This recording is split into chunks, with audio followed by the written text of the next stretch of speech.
നമസ്കാരം, nation news ലൈവിലേക്ക് സ്വാഗതം. ഇന്നത്തെ ദ റിയൽ സ്റ്റോറിയിൽ ഒരു രാഷ്ട്രീയ നേതാവിന് വേണ്ടി രണ്ട് അണികൾ വിമാനം റാഞ്ചിയ ഒരു വ്യത്യസ്തമായ ചരിത്രം ഇന്ത്യൻ വ്യോമയാന ചരിത്രത്തിലുണ്ട്.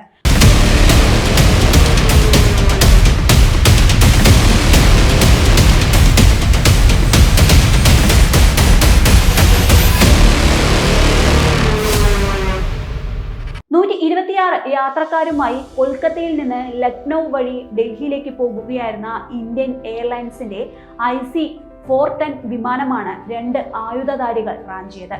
നിരവധി സംഭവ വികാസങ്ങളൊക്കെ ഉണ്ടായെങ്കിലും ഒടുവിൽ എല്ലാ യാത്രക്കാരും മോചിതരായി. ആർക്കും അപകടമൊന്നും ഉണ്ടായതുമില്ല. അടിയന്തരാവസ്ഥയ്ക്ക് ശേഷം ജനതാ പാർട്ടി സർക്കാരിന്റെ കാലത്ത് അറസ്റ്റിലായ ഇന്ദിരാഗാന്ധിയെ ജയിൽ മോചിതയാക്കണമെന്ന ആവശ്യത്തിന് വേണ്ടിയായിരുന്നു വിമാന റാഞ്ചൽ. 1978 ഡിസംബർ 20 കൊൽക്കത്തയിൽ നിന്ന് ലക്നൗ വഴി ഡൽഹിയിലേക്ക് പോകുകയായിരുന്നു ഇന്ത്യൻ എയർലൈൻസിന്റെ IC-410 വിമാനം. ലക്നൌവിലെത്തിയ വിമാനം കൃത്യം 5:45 വിമാനത്താവളത്തിൽ നിന്ന് ഡൽഹിയിലേക്ക് പറന്നു. ലക്നൌവിൽ നിന്നായിരുന്നു ആ രണ്ട് പേർ വിമാനത്തിൽ കയറിയത്. ഒരാളുടെ പേര് ഭോലാനാഥ് പാണ്ഡെ, മറ്റൊരാൾ ദേവേന്ദ്ര പാണ്ഡെ. ഡൽഹി പാലം വിമാനത്താവളത്തിലേക്ക് മിനിറ്റുകൾ മാത്രം അവശേഷിക്കെ ഇരുവരും വിമാനത്തിന്റെ കോക്ക്പിറ്റിലേക്ക് നടന്നു. വിമാനത്തിലെ ജീവനക്കാരോട് കോക്ക്പിറ്റ് കാണണമെന്ന് ആവശ്യപ്പെട്ടു. അന്നതൊക്കെ സാധാരണ കാര്യമായിരുന്നതിനാൽ പൈലറ്റിനോട് പറയാൻ വേണ്ടി ജീവനക്കാരൻ കോക്ക്പിറ്റിലേക്ക് പോയി വാതിൽ തുറക്കാനൊരുങ്ങി.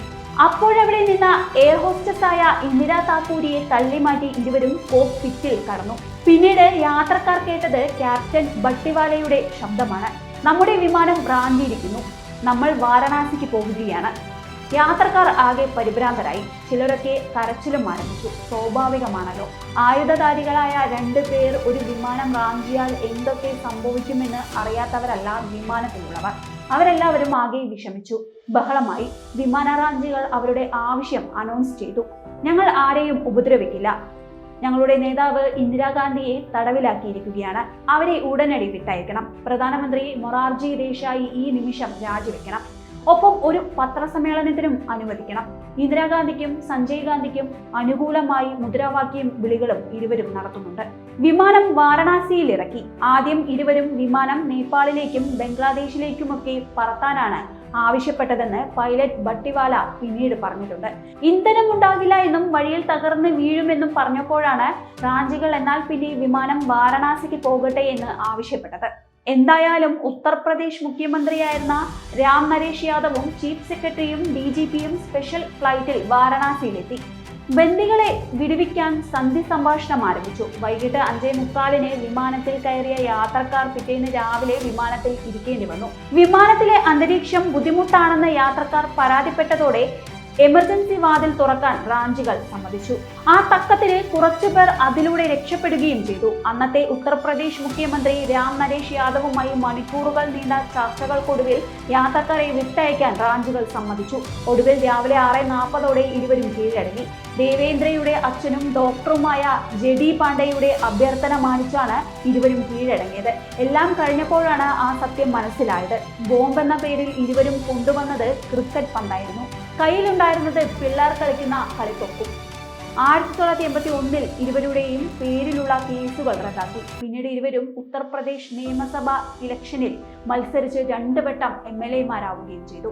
ഭോലാനാഥ് 2014 സേലമൂരിൽ നിന്ന് ലോക്സഭയിലേക്ക് മത്സരിച്ചിരുന്നെങ്കിലും പരാജയപ്പെട്ടു. കഴിഞ്ഞ ഓഗസ്റ്റ് 24 അന്തരിച്ചത്. 1991 ദേവേന്ദ്ര രാഷ്ട്രീയത്തിൽ നിന്ന് വിരമിച്ചു. 2017 അന്തരിച്ചത്. ഈ സംഭവം അക്കാലത്ത് വലിയ രാഷ്ട്രീയ വിവാദങ്ങൾക്ക് വഴി തെളിയിച്ചിരുന്നു. ഈ വീഡിയോ നിങ്ങൾക്ക് ഇഷ്ടമായെങ്കിൽ വീഡിയോ ലൈക്ക് ചെയ്യാനും ഷെയർ ചെയ്യാനും സബ്സ്ക്രൈബ് ചെയ്യാനും മറക്കരുത്. അടുത്തൊരു വീഡിയോയുമായി നമുക്ക് വീണ്ടും കാണാം. നന്ദി, നമസ്കാരം.